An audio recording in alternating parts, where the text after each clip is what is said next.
ഇത് വളരെ ഇമ്പോർട്ടൻ്റ് ആയിട്ടുള്ള ചോദ്യമാണ്. കൺവേർഷൻ ക്വസ്റ്റ്യൻ ആണ്. ഈ കൺവേർഷൻ ക്വസ്റ്റ്യൻ പറയുന്നതില്ലെങ്കിൽ പഠിക്കുന്നതിന് മുമ്പ് നമ്മൾ ബേസിക് ആയിട്ട് കുറച്ച് നമ്മൾ പഠിച്ച കാര്യങ്ങൾ അറിഞ്ഞിരിക്കണം. ഒന്നെങ്കിൽ ഗ്രാമിനെ കിലോഗ്രാം ആക്കാനോ, കിലോമീറ്ററിനെ മീറ്റർ ആക്കാനോ, സെന്റിമീറ്ററിനെ മീറ്റർ ആക്കാനൊക്കെ ആയിരിക്കും നമ്മളോട് ചോദ്യം വരിക. അപ്പൊ അതിൽ നമ്മൾ നേരത്തെ പഠിച്ച കാര്യങ്ങളുണ്ട്, അത് ഓർത്തിരിക്കണം. 1 കിലോഗ്രാം എന്ന് പറഞ്ഞാൽ 1000 ഗ്രാം ആണ്. ഓർമ്മയുണ്ടോ? 1 മണിക്കൂർ എന്ന് പറയുന്നത് 3600 സെക്കൻഡ് ആണ് എന്ന് പഠിച്ചിരുന്നു. ഓർമ്മയുണ്ടോ? അടുത്തോ 1 കിലോമീറ്റർ എന്ന് പറഞ്ഞാൽ 1000 മീറ്റർ ആണ് എന്നും പഠിച്ചിരുന്നു. ഇനി 1 സെന്റിമീറ്റർ എന്ന് പറഞ്ഞു കഴിഞ്ഞാൽ എത്രയായിരുന്നു? 1 സെന്റിമീറ്റർ അല്ല, ഒരു മീറ്റർ. 1 മീറ്റർ എന്ന് പറഞ്ഞാൽ 100 സെന്റിമീറ്റർ ആണെന്നും നമ്മൾ പഠിച്ചതാണ്. കൺവേർഷൻസ് ഒക്കെ നമ്മൾ പഠിച്ചതാണ് അല്ലേ? ഇനി നമുക്ക് ഓരോ ചോദ്യമായിട്ട് ചെയ്യാം. ആദ്യത്തെ ചോദ്യം പറയുന്നത് 2000 ഗ്രാമിനെ SI യൂണിറ്റിലേക്ക് മാറ്റാൻ വേണ്ടിയാണ്. നമുക്ക് ഫസ്റ്റ് ക്വസ്റ്റ്യൻ എടുക്കാം. ഫസ്റ്റ് ക്വസ്റ്റ്യൻ 2000 ഗ്രാം എന്നാണ്. 2000 ഗ്രാമിനെ നമുക്ക് SI യൂണിറ്റിലേക്ക് മാറ്റണം. ഗ്രാമിൽ എന്ന് പറയുമ്പോൾ ഗ്രാം SI യൂണിറ്റ് അല്ല, കിലോഗ്രാം ആണ് SI യൂണിറ്റ്. ഓക്കെ, അപ്പൊ നമ്മൾ ആലോചിക്കേണ്ട ഫസ്റ്റ് സ്റ്റെപ്പ് 1 കിലോഗ്രാം എന്ന് പറഞ്ഞാൽ 1000 ഗ്രാം ആണ് എന്ന് അവിടെ എഴുതി വെക്കുക. ഈ 2000-ന് എനിക്ക് ഇങ്ങനെ എഴുതിക്കൂടെ? 2 × 1000 ഗ്രാം എന്ന് എഴുതിക്കൂടെ? ശരിയല്ലേ? 2 × 1000 അല്ലെ 2000 എന്ന് പറയുന്നത്. 3 0 ഉണ്ട്. അപ്പൊ 1000 ഗ്രാം എന്ന് പറഞ്ഞ 1 കിലോഗ്രാം അല്ലേ? അപ്പൊ ഈ 1000 ഗ്രാമിന് പകരം ഞാൻ 1 കിലോഗ്രാം എന്ന് കൊടുത്തു. അപ്പൊ 2 × 1 എന്ന് കൊടുക്കാം, അല്ലെങ്കിൽ 2 കിലോഗ്രാം എന്ന് എനിക്ക് ഉത്തരം കിട്ടും. 2 കിലോ. അപ്പൊ 2000 ഗ്രാം എന്ന് പറഞ്ഞാൽ എത്രയാണ്?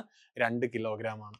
ഇനി നമുക്ക് അടുത്ത ചോദ്യത്തിലേക്ക് വരാം. അടുത്ത ചോദ്യം അവർ ചോദിക്കുന്നത് 1 മണിക്കൂറിനെ SI യൂണിറ്റിലേക്ക് മാറ്റാനാണ്. 1 മണിക്കൂറിനെ SI യൂണിറ്റ് എന്ന് പറഞ്ഞാൽ, മണിക്കൂർ എന്ന് പറഞ്ഞാൽ സമയമാണ്. സമയത്തിന്റെ SI യൂണിറ്റ് എന്ന് പറഞ്ഞാൽ സെക്കൻഡ്സ് ആണ്. അപ്പൊ നമുക്ക് 1 മണിക്കൂറിനെ സെക്കൻഡിലേക്ക് എഴുതണം. നമ്മൾ പഠിച്ചിട്ടുണ്ട് 1 മിനിറ്റ് എന്ന് പറഞ്ഞാൽ 60 സെക്കൻഡ് ആണ്. 1 മണിക്കൂർ എന്ന് പറഞ്ഞാൽ 60 മിനിറ്റ് ആണ്. അപ്പൊ മിനിറ്റിനെ മാറ്റി സെക്കൻഡ് ആക്കുമ്പോൾ 60 × 60 എന്ന് വരും, 3600 സെക്കൻഡ്. നമ്മൾ ഡയറക്റ്റ്ലി പഠിച്ചതാണ്. അപ്പൊ 1 മണിക്കൂർ എന്ന് പറഞ്ഞാൽ 3600 സെക്കൻഡ് ആണ് എന്ന് നമുക്ക് പറയാൻ സാധിക്കും.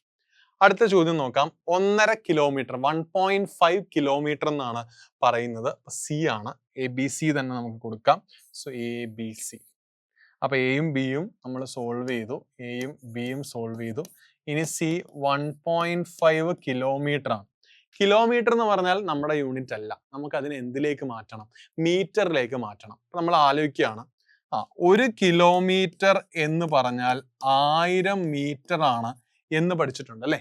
അപ്പൊ നമുക്ക് എന്ത് ചെയ്യാം? ഇവിടെ കിലോമീറ്ററിന് പകരം 1000 മീറ്റർ എന്ന് കൊടുക്കാം. 1.5 × 1000 എന്ന് വരും. ഒരു ഡെസിമൽ പോയിന്റ് മാറി 0 കൊണ്ട് ഗുണിക്കുമ്പോൾ പിന്നെ 2 1 ഒരു ഡെസിമൽ പോയിന്റ് പോയി, പിന്നെ 1500 മീറ്റർ ആണ് 1.5 കിലോമീറ്റർ എന്ന് പറയുന്നത്. അങ്ങനെ നമുക്ക് കൺവേർട്ട് ചെയ്യാം. അപ്പൊ ഇതൊക്കെ നമ്മൾ ബേസിക് പഠിച്ച കാര്യങ്ങളാണ്. ആ പഠിച്ച കാര്യങ്ങൾ വെച്ചാണ് ഇവരിവിടെ ചോദിക്കുക. 200 സെന്റിമീറ്റർ എന്നാണ് പറയുന്നത്. നമുക്ക് 200 സെന്റിമീറ്ററിനെ ഒന്ന് മാറ്റി നോക്കിയാലോ? D 200 centimetre. നമ്മളിത് പഠിച്ചതാണ്. 1 മീറ്റർ എന്ന് പറഞ്ഞാൽ 100 സെന്റിമീറ്റർ ആണ്. അപ്പൊ 200-നെ ഞാൻ ഇങ്ങനെ എഴുതി, 2 × 100 സെന്റിമീറ്റർ. 100 സെന്റിമീറ്റർ എന്ന് പറഞ്ഞാൽ 1 മീറ്റർ അല്ലേ? അപ്പൊ 100 സെന്റിമീറ്ററിന് പകരം 1 മീറ്റർ എന്ന് കൊടുത്തു. അവിടെ നിന്ന് എനിക്ക് ഉത്തരം കിട്ടി 2 മീറ്റർ എന്ന് കിട്ടി.